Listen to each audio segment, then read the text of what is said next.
All right, welcome back to Submachine 5, The Root. So we have done quite a bit of wandering around to get this metal box and this light bulb that we put here so we can finally see and go in this area and see what we can find. We have some more stuff, and we have a whole set of symbols on this wall, which should look a bit familiar because we can just click on these and select some symbols for each one of these. And if we remember in our notes, we've actually marked down the correct patterns. So on the left, we want this weird symbol here, and in the center and the right, we want that kind of pointed thing. So the center and the right are going to have those, and then that one goes up there. Nothing happens yet, but there is this button down here we can press. And because we have the correct combination, we can just head right on down. And in here, it looks like there's another door, but we can't go through because there are some spears here. We never actually get through this door. This is a throwback to a spin-off game. The spin-off game isn't really related at all to the main games. It was an extra called Submachine Zero Ancient Adventure, and it featured a location that looked like this, and it had this exact statue, but this is not the same location. At least I don't think this is the same location. It could be.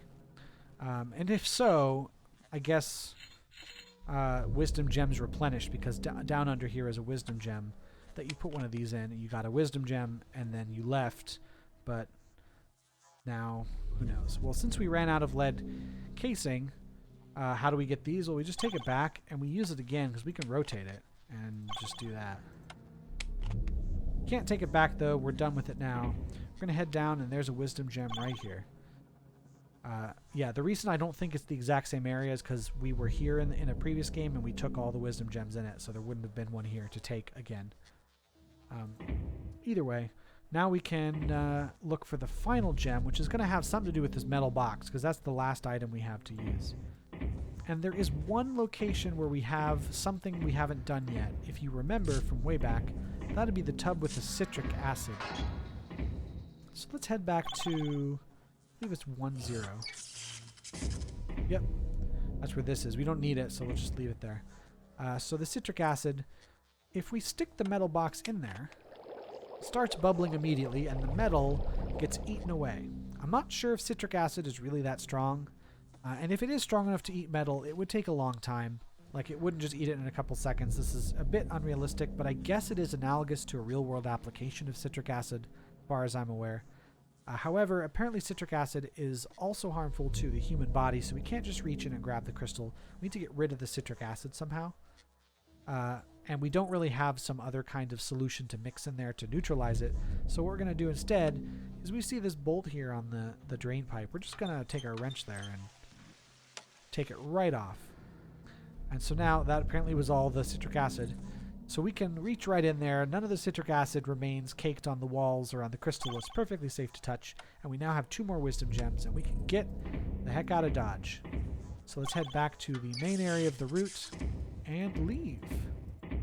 We've collected everything we need, all the secrets. All we got to do left is, oops, wrong amount of clicks, is go back to the corridor and put those crystals in here. And as we see, once we have all the lasers up, we now have 3 different lines, a straight up and down, a diagonal, and a horizontal line, almost as if they were 3 axes on some kind of space. And now this works, and apparently we start moving. So this room is a movable capsule of some kind, and it's taking us far away. As you remember from our instructions, we were told to go to the end of the subnet, so the edge of it, whatever the edge is, see what's there, and then return. And that is not done in this game. That is done in a later game. And since we've collected 5 secrets, well, if you collect any of them, you can go to the secret location, which is this one. Welcome to the secret location. It's called secret location not because it's hidden, but because you can use... U is capitalized, but because you can use here those secrets that you have found during the game.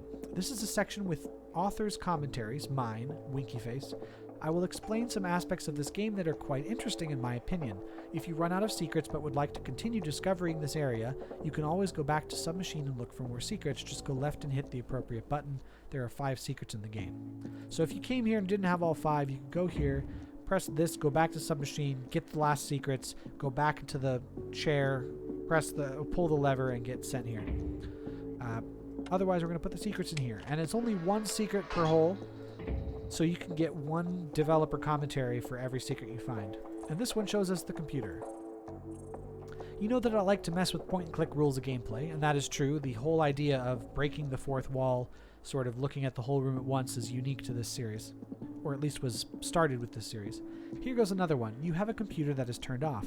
In all other games, you'd now have to find a power cord, turn the electricity on, know the password to access the computer, and find a CD or disc with some useful information on it. But not here. You just push the power button and voila! Information at your fingertips, just like real life.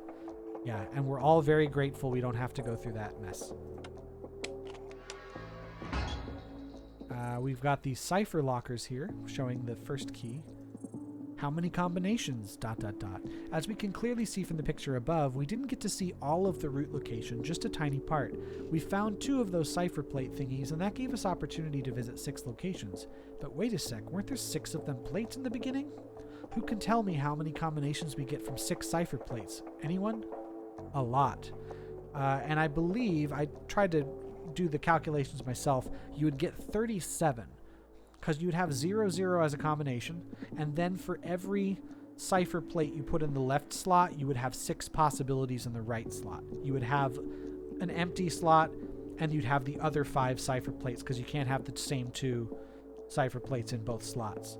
So that should be 36 for that, plus the combination 0, 0. I believe that's 37 possibilities, of which we only see 7 in the game. So let's move on. So we're looking now at the room with the pedestal with the metal box.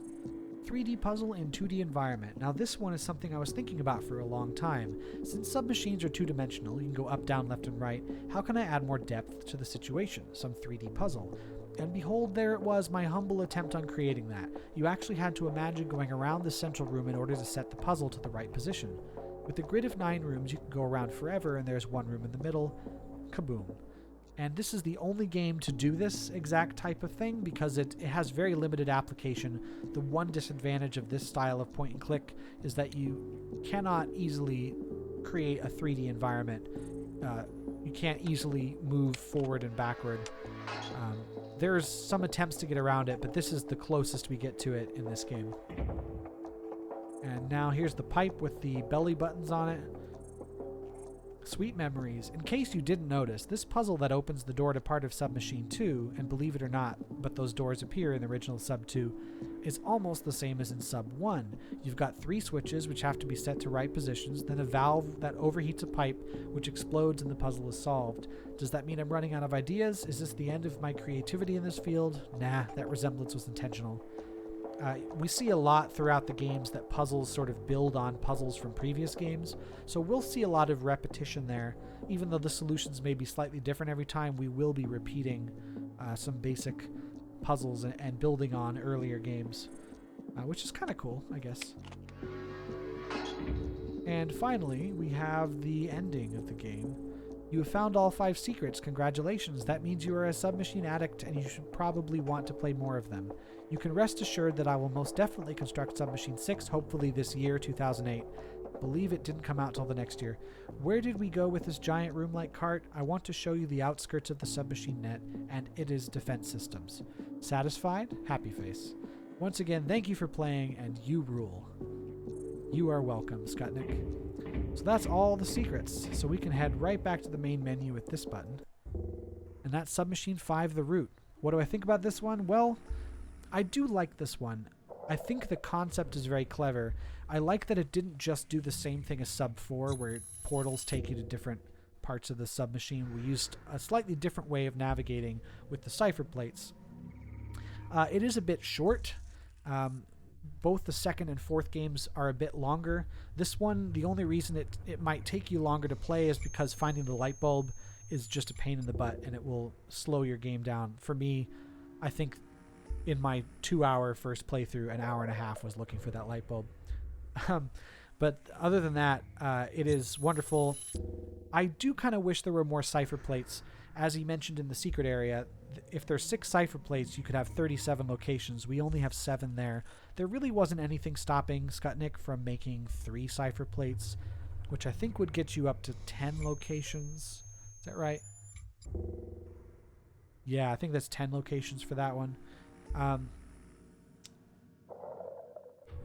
So I'm not sure what that was all about. And it wouldn't have made the game that much larger. It would have just been enough to make it a little bit more challenging to get around and require the player to keep track of their surroundings a bit more without getting overwhelming if all 6 ciphers had been in there. But whatever, it's not a problem. I don't hate the game for it. It's just one of those missed opportunities to me that there could have been something else without too much extra effort aside from drawing and creating those areas. Oh well. So where would I put this game in the series as far as like how much I like it? I do like it, but not as much as 2 and 4. So I'd put it kind of in the middle so far. So the worst one is 3, then number 1, and then there's a big jump up to this game, number 5, and then number 2 is a little bit better than that, and number 4 is even better than that one. And that's where I've put them so far. But the series does continue to improve, as we will see starting in the next game when things really take off with Submachine 6, The Edge. And I'll see you guys then. Bye!